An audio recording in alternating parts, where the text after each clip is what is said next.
کتونکو اسما ګل یم د مشال ډیجیټل سره. دا وخت د پېښور یو مقامي هوټل کې موجوده یم. دلته کې یو غونډه را جوړه شوې ده چې د صحت چارو ماهران پکې په ګڼه شمېره کې شریک دي، چې پکې هغه ماشومان چې میندې یې د لسو هفتو د حمل سره وي، هغه ماشوم کې څه قسم له بیمارۍ دي د هغې د تشخیص لپاره دغه ازموینه شوې ده. د ډاکټرانو په خبره چې د دې وړاندې به دغه ټیسټ انګلینډ ته لیږلی کېدو او ډېرې زیاتې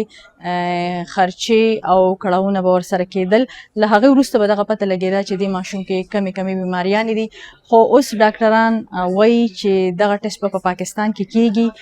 بیه به یې هم کموي او د هر چا رسایي به ورته هم وي. دا ټیسټ مخکې NIPT ورته ویلی شي چې دا په انیشیل کې کله پریګننسي وشي نو دا هغې په 10 ویک کې دننه یعنی په 10 هفتو کې دننه موږ دا معلومات کوو د مریض د بلډ نه، مطلب مور چې کومه ده د هغې د وینې نه موږ د هغې د سمپل اخلو او هغې کې اصل کې DNA راغلي چې کوم د ماشوم نه دی ته وي نو هغې کې چې کوم مخکې بیماریانې ډېرې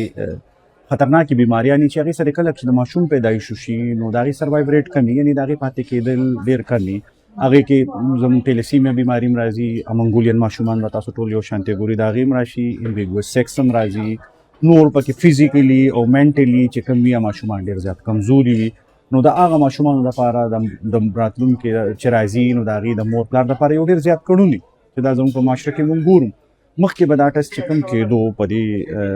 پاکستان کې نو هغه به دا و چې هغه به کله مور حامله شوه نو د هغې په حمل کې دننه به لاړل او د ماشوم نه به هغه لیکویډ واغوښتې شو او هغه ټسټ په کېدو خو هغه یو ډېر ګران پروسیجرز و چې هغې کې به ماشوم ته هم ډېر تکلیف وي او د هغې مور ته به هم تکلیف وي.